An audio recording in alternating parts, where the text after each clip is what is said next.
Alô pessoal, tudo bem? Como é que vai com vocês? Estamos de volta aqui então com a nossa segunda parte desta terceira aula. Vamos continuar falando sobre condicionais. Vamos lá? Vamos iniciar então?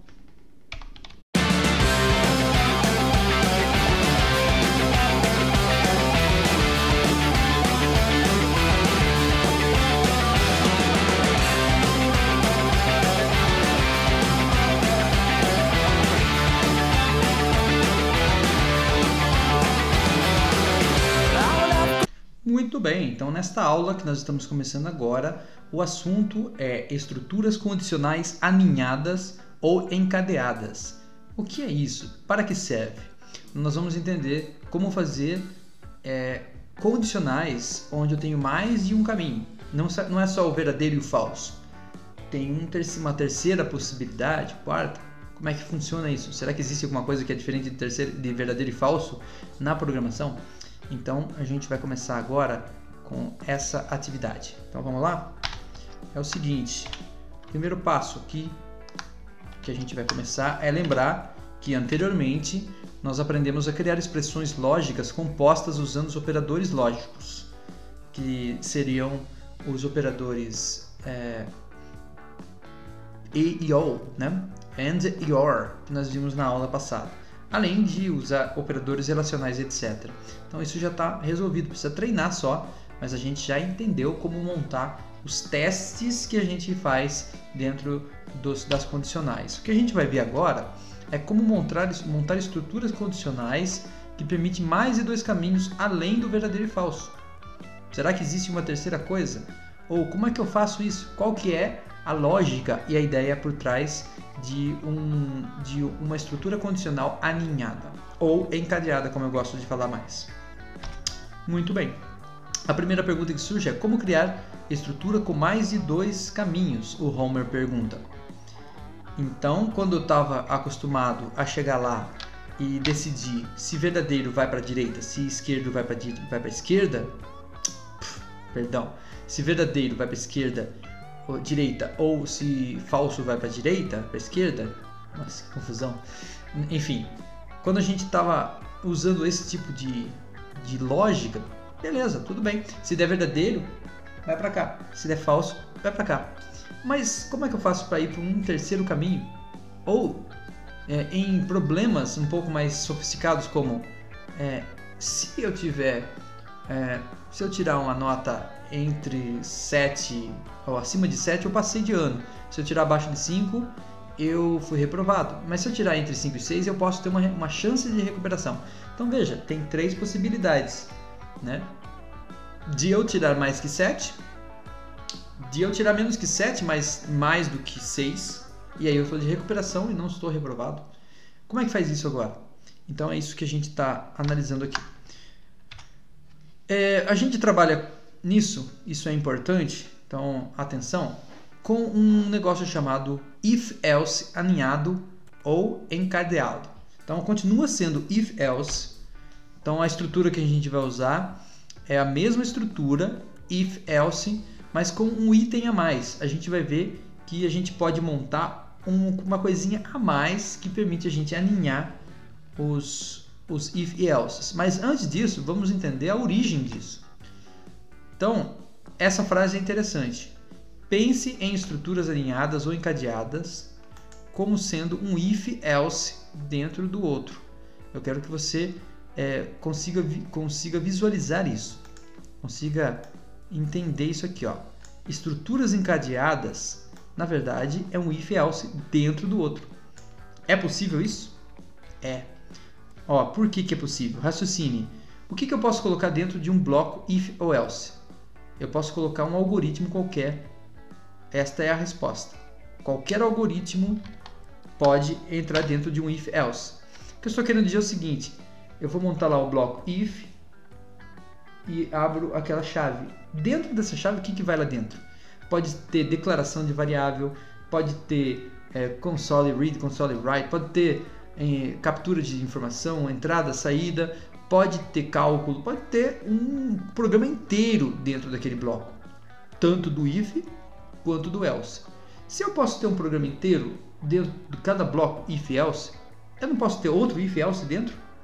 Então, essa aqui é a pergunta que vem em seguida. Isso significa que posso colocar outro if-else? Sim, é aí que está a ideia do encadeamento. Então, o que a gente vai ver agora é uma maneira gráfica de visualizar esse encadeamento que nós vamos fazer através de um fluxograma, para você tentar entender esse encaixe aí, né? Mas a nossa visão tem que entender que eu consigo colocar repetir um bloco if-else dentro do outro. Basicamente é isso. Se eu conseguir entender isso, eu vou conseguir entender como fazer esse teste aí. Então veja o que aconteceria no fluxograma. Digamos que meu programa está lá, rodando normalmente, e está fazendo uma instrução A. Em seguida, aparece um teste, que é um if. Então ele colocou lá if x é igual a y, sei lá, qualquer coisa.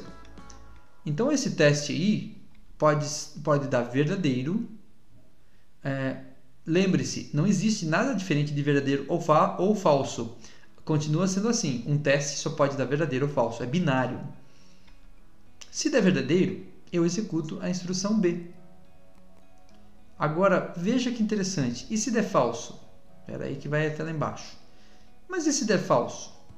O que eu estou dizendo aqui é o seguinte, que se der falso, eu posso ter a opção de fazer um novo teste. Então, nesse episódio, o que está acontecendo? Se der verdadeiro teste, eu estou dizendo para ele realizar essa instrução. Mas se der falso, eu não estou ainda pedindo para ele realizar nenhuma instrução, porque eu tenho duas possibilidades. Então essa instrução precisa passar por um novo teste diferente desse, porque se eu colocar o mesmo teste, então ele vai dar falso de novo, já deu falso. Então esse teste novo, ele precisa verificar outras particularidades. Então esse novo teste também pode dar verdadeiro, e se der verdadeiro, ele executa a instrução C. Mas se ele der falso, ele executa a instrução D.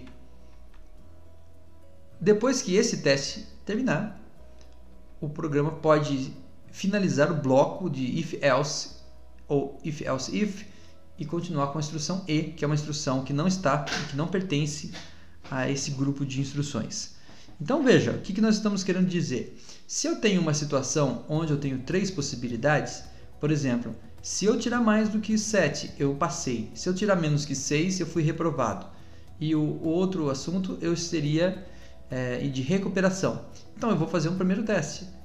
Eu tirei mais que 7? Isso pode dar verdadeiro ou falso apenas.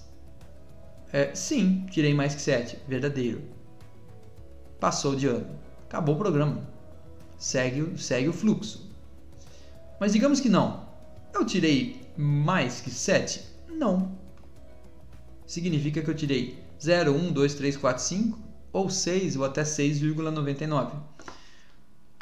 Significa então que eu fui reprovado?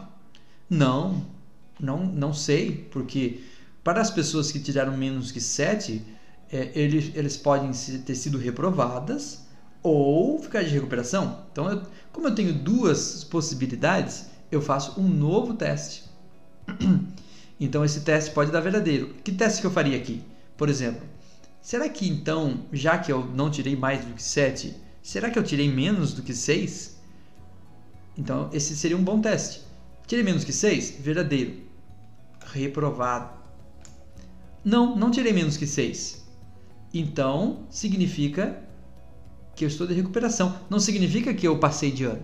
Por quê? Porque eu já fiz um teste anteriormente, se eu tinha tirado mais que 7. Esse teste foi feito aqui e deu falso. Então, esse falso aqui significa que eu não tirei menos que 6. Então, eu estou de recuperação. Essa é a lógica do if encadeado. Muito legal, né? Parece uma lógica meio bizarra, mas você pode voltar o vídeo e ver de novo. É isso mesmo, a gente coloca um dentro do outro. E se eu tivesse 4 possibilidades? Colocaria dentro do outro, dentro do outro. Sabe uma outra possibilidade também? Eu poderia fazer aqui, ó. Eu poderia ter uma outra situação, onde tanto faz se eu tiver o teste verdadeiro, eu faço outro if, eu poderia também fazer um falso, né? Poderia aqui dentro do verdadeiro fazer outro if também. Então eu teria 4 possibilidades. Num primeiro teste, por exemplo, se eu tirei mais do que 7, eu quero saber, dentre os que tiraram mais que 7, se tem alguém que tirou 10. Se tirou 10, eu quero colocar excelente, quero colocar frase excelente para ele. Aprovado, excelente. Então eu teria que fazer um outro teste, além desse. Tirou mais que 7? Sim. Então, tirou igual a 10? Sim. Aprovado, excelente. Tirou igual a 10? Falso. Aprovado. Deste lado. Tirou maior que 7? Não, falso. Tirou menor que 6? Sim, reprovado. Tirou menor que 6? Falso. Recuperação. E aí vai. E aí dá para fazer um monte de coisa. O negócio vai longe, né? Se você entendeu essa ideia, agora expandiu. Você pode fazer quantos testes você quiser um dentro do outro. Você pode ter um negócio que precisa testar 10 vezes. Você vai conseguir fazer. Não? Essa aqui é a ideia. Vamos ver isso aqui na prática? Ó, if, else aninhado no código. Dessa forma, podemos alinhar if, else, quantos ifs, elses forem necessários para criar mais testes e ter outros caminhos para o código seguir. Como a gente viu, né, a instrução B somente será executada se o primeiro teste for verdadeiro, né? Então, aqui, ó, o B somente se o primeiro teste for verdadeiro. A instrução, caso contrário, vai ser realizado um novo teste. Se for verdadeiro, executa C. Se não, executa D. A instrução A e a E não faz parte da estrutura. Então, aqui está fora da estrutura. O if começa aqui. Aqui tem um else. Aqui tem um else if. De novo. Aqui tem o if e aqui tem o else. Isso também está fora da estrutura.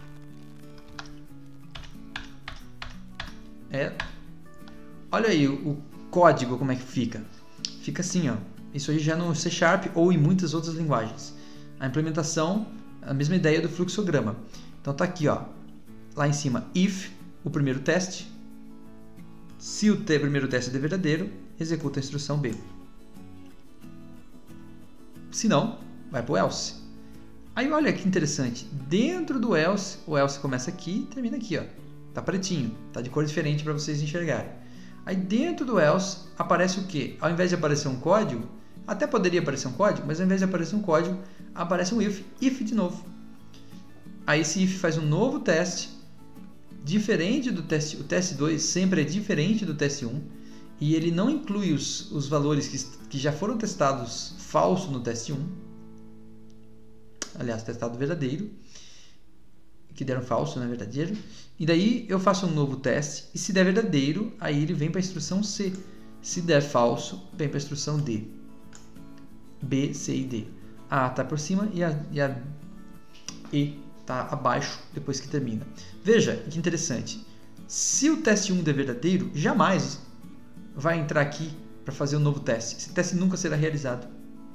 Mas se der falso, esse teste é realizado. Mas a instrução B não é executada. Se der verdadeiro, executa C e D não. Mas se der falso, executa D e C não. Lembrando que isso que você está vendo é uma nova estrutura if-else dentro do bloco else do teste anterior. Como eu disse, eu poderia colocar esse que está no círculo dentro do if também? Poderia, mas é uma prática comum e correta de lógica de programação a gente sempre fazer um teste no if. O teste que vai aqui no if, ó, normalmente é um teste que dá um resultado definitivo, ou seja, o resultado do primeiro teste tem que dar um resultado que não dá divisão, que não precisa fazer outro teste. Nem sempre isso é verdade, mas geralmente você faz isso. Aí o que está no else é o que sobra para a gente fazer novo teste para poder dividir novamente. Vamos ver um exemplo aqui, ó. Esse exemplo aqui a gente vai fazer o seguinte. Vamos fazer ele direto no Visual Studio. Você está dando uma olhada aí, mas eu vou lá no código. Vamos lá. Vou fazer o seguinte, ó, vou declarar uma variável inteiro chamado idade. E vou pedir para o usuário digitar a idade. WriteLine. Por favor, usuário, digite sua idade. Aí eu pego a idade.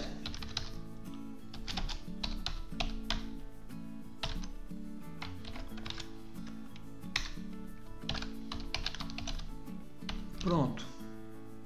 Readline. Tá aí o código que a gente já está ficando careca de saber. Beleza, eu já fiz a entrada, já declarei a variável. Qual é a idade que o usuário digitou? Sei lá. Então vamos fazer um teste. Se por um acaso ele digitou, se a idade for menor que 14 anos, é bem jovem, né?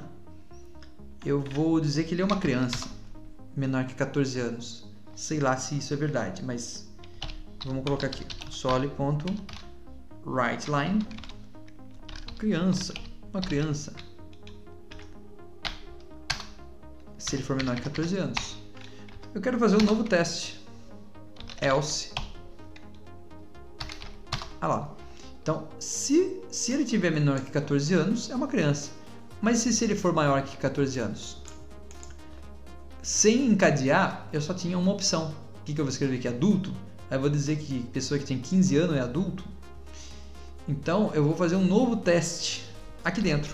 If idade. Eu vou colocar adulto, só quem tem mais de 18 anos. Então, é idade maior ou igual a 18. Aí sim, para esse caso, adulto. Aí, caso contrário, ó, tô usando um símbolo completamente louco aqui. Para esse caso, como nessa vida nada se cria, tudo se copia. Adolescente.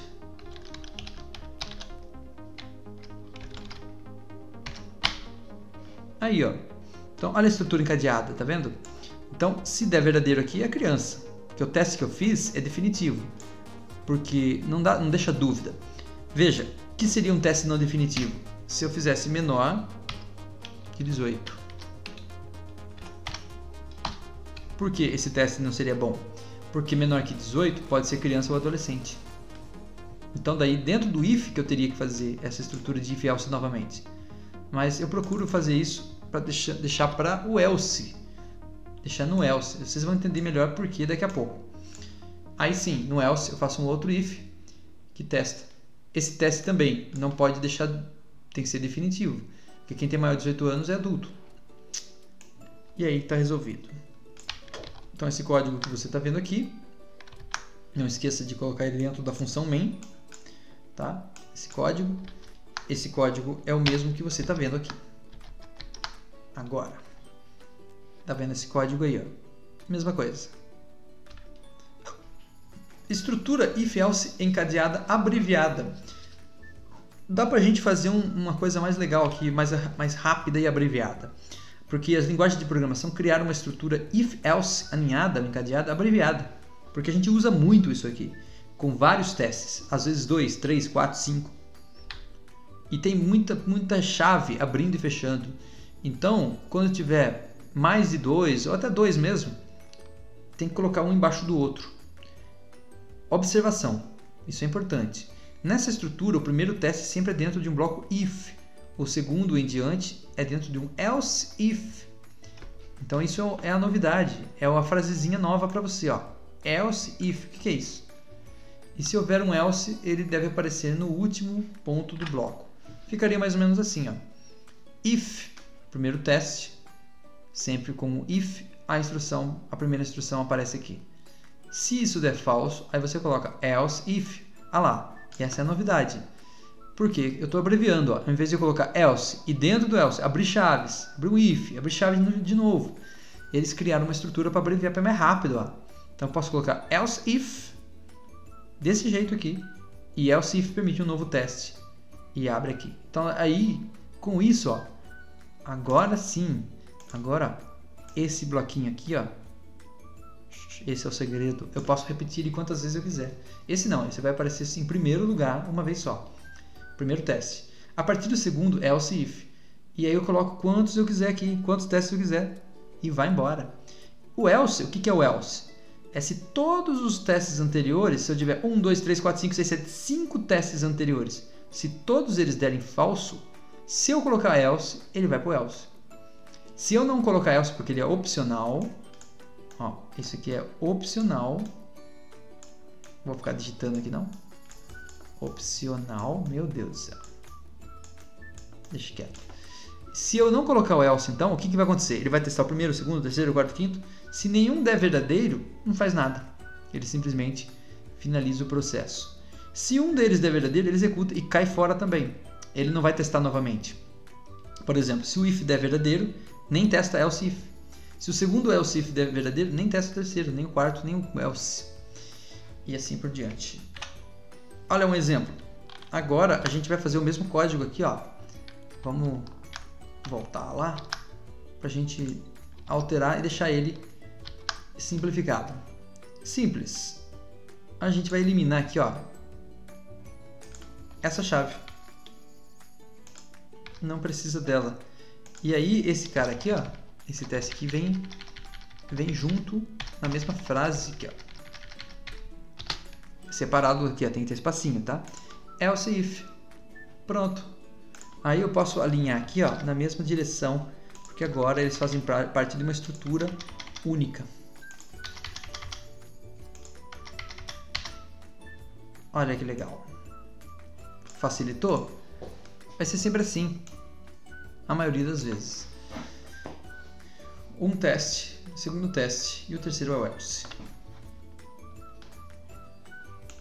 Muito bom, excelente. Agora é o seguinte, aqui está o exemplo. O detalhe é, se for necessário mais testes, então deverão ser inseridos novos blocos else if entre o bloco if e o else. Ou seja, não pode colocar aqui, não pode colocar aqui em cima do if. Pode colocar aqui depois do if ou aqui depois do primeiro else if. E assim por diante, certo? É aí que você vai inserir novos bloquinhos com novos testes. Não se esqueça, else não tem teste, jamais. Um outro exemplo agora. Vamos dar uma aumentada aqui no negócio. Ó, esse exemplo é o seguinte. Eu vou pegar o mesmo código que eu estava e vou aumentar. Eu vou testar mais coisas, vou colocar mais opções aqui. Não quero que seja criança, adulto, adolescente só. Quero colocar mais. Então ele vai fazer, ó, if menor que 14, criança. Se menor, olha o que eu vou fazer, menor que 18, agora é menor que 18 é adolescente. Aí você pergunta assim, puxa, mas menor que 18 é adolescente? Quer dizer que uma criança de um ano é um adolescente? Não, porque o teste menor que 14 foi feito primeiro. Então, se a pessoa tiver 2 anos, vai cair nesse teste, vai executar este bloco e esse aqui jamais será executado. Por isso que eu posso fazer a pergunta, se ele for menor que 18, na verdade, ele é menor que 18 e maior que 14, porque esse teste deu falso. Tá vendo como é importante a ordem na lógica do negócio aqui? Vou colocar mais um else if agora aqui. Idade menor que 60. Se ele for menor que 60, é um adulto. Vou colocar mais um. Olha lá, posso fazer quantos testes forem necessários. Olha quantas opções eu estou colocando agora. Idade menor que 80. O que é alguém que tem menos de 80? É um idosinho, né? Um idosinho. Então vamos copiar aqui, ó. Idoso. E se der tudo isso falso, o que é? Se tudo isso der falso, é porque a pessoa tem mais de 80. Então, nesse caso, muito idoso. Idosão. Muito idoso. Tá vendo? Então, olha, agora tem vários testes, ó. Você vai ver melhor esse código aqui. Olha ele aí. Tá vendo? 14, menor que 14, menor que 18, menor que 60. Eu fui indo na ordem correta, na ordem lógica, porque um vai excluindo o outro. Se não é menor que 14, quero saber se é menor que 18, entre 14 e 18. Se não é menor que 18, quero saber se é menor que 60, mas também significa que ele é maior que 18. E assim por diante, porque um vai excluindo o outro. Muito bem, totalmente excelente. Observações finais. Ao estruturar um if-else encadeado, tome cuidado com a ordem dos testes que eu acabei de falar, porque é muito comum ocorrer erros lógicos e inconsistências. Olha, um exemplo. Digamos que eu teste se a pessoa tem menos de 60 anos e no próximo bloco testo se ele tem menos de 30. Como se eu fosse aqui nesse teste. Ao invés de eu colocar nesta ordem, eu coloco primeiro para testar se ele tem menos de 60 e no teste seguinte eu coloco se ele tem menos de 30. Por que isso não vai dar certo? Veja bem, se o teste menor que 30, o teste menor que 30 nunca irá ocorrer. Por quê? Uma pessoa que tem menos que 30 também tem menos que 60. Então, como ele vai passar pelos 60 antes, ele vai dar verdadeiro. Então, por exemplo, uma pessoa com 29 anos é menor que 60 anos? Claro. Mas eu queria testar se ele é menor que 30. Então, 60 tem que ser testado depois. Então, pense bem na ordem lógica das coisas aí. Próximos passos. Bom, a gente está finalizando essa parte da aula aqui agora, mas os próximos passos... Opa, entrou uma tela azul louca aí. Cuidado. Desculpa. Mas nas próximas aulas nós vamos resolver outras coisas. Então, nós estamos chegando ao fim dessa aula, mas nós temos aquele método. Temos alguns exercícios resolvidos. Então, continue e já vou mostrar para você o assunto que nós teremos para próximas aulas. Aula número 4. O que será que vem pela frente aí? Então, tá aqui, ó. Acompanhe os exercícios resolvidos dessa aula, que é o vídeo que vem na sequência. E nas próximas aulas, como nós chegamos num ponto onde precisamos treinar mais do que aprender, coisas novas, então as próximas aulas serão exercícios, exercícios, exercícios, exercícios. Muitos deles eu vou resolver para vocês. Alguns vou deixar para vocês treinarem, porque é preciso treinar. É igual academia. Chega uma hora que você precisa treinar. Então, até lá para você treinar. Chega uma hora que você tem que treinar. Então, vou deixar para vocês aí. Pessoal, agradeço então. Até os exercícios resolvidos daqui a pouco, na mesma aula.